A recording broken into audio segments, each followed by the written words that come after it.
All right, quick little note here. I just took the whole alternator out. This was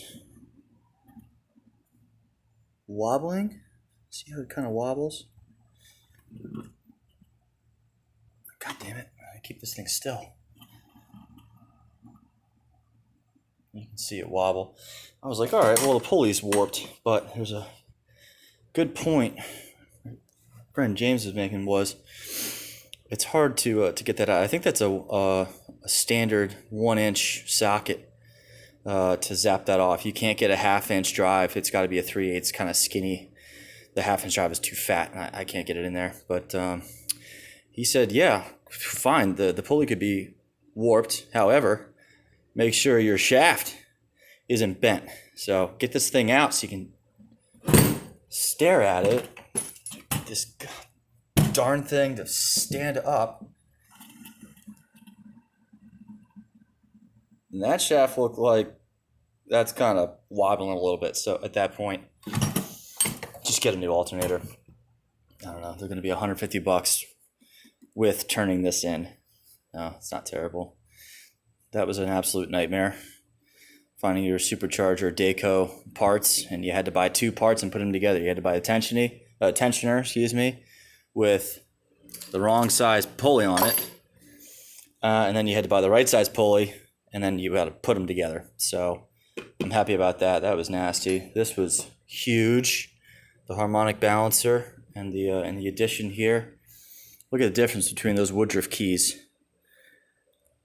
I mean, look at that one on the right. It is just mangled. I can't believe that thing didn't shoot off and go into the bottom of my engine.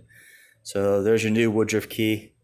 You know, it kind of goes like that up into your crankshaft, and then the flat part is a guide for this harmonic balancer, so it doesn't get off kilter. Keep them on like a magnet or a cup or something like that, so you don't lose this little thing.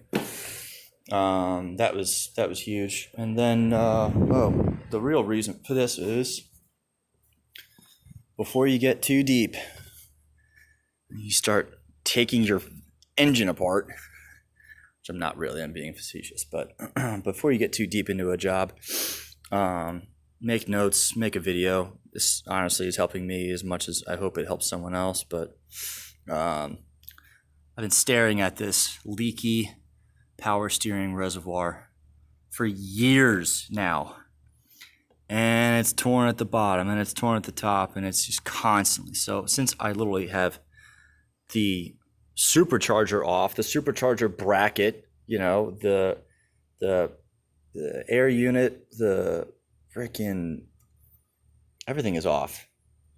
The alternator is out. The entire drive system is out of this car. And boy, it is just right in front of you. I mean, the whole power steering system is right in front of you. It is clear as day. I could just look right down. You can never do this with all the stuff on the car. Getting your hand in easy places. I mean, I really didn't want to do this job right now because I just dove into so much else. But boy, I'm just staring at it. And the supercharger is supposed to be on here on Monday. I'm going to start putting this thing back together. But I figure take a couple hours and just replace this. So yeah, Rhine is the company. Anyways, back to my point. You got your reservoir there. Your up arrow faces outward. Your down arrow, faces inward, towards the car. So up, and the smaller of the two is facing outward towards the car. So this big fat line here goes in the rear, okay, and then this skinny guy goes down here,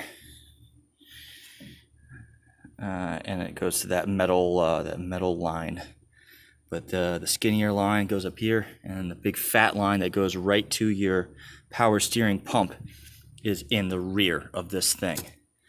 And then once you take those 2 lines off and you kind of drain everything, and it looks like everything else only fits one way. I don't think there's multiple ways the thing is fitting. So here's one extra line here, that goes from your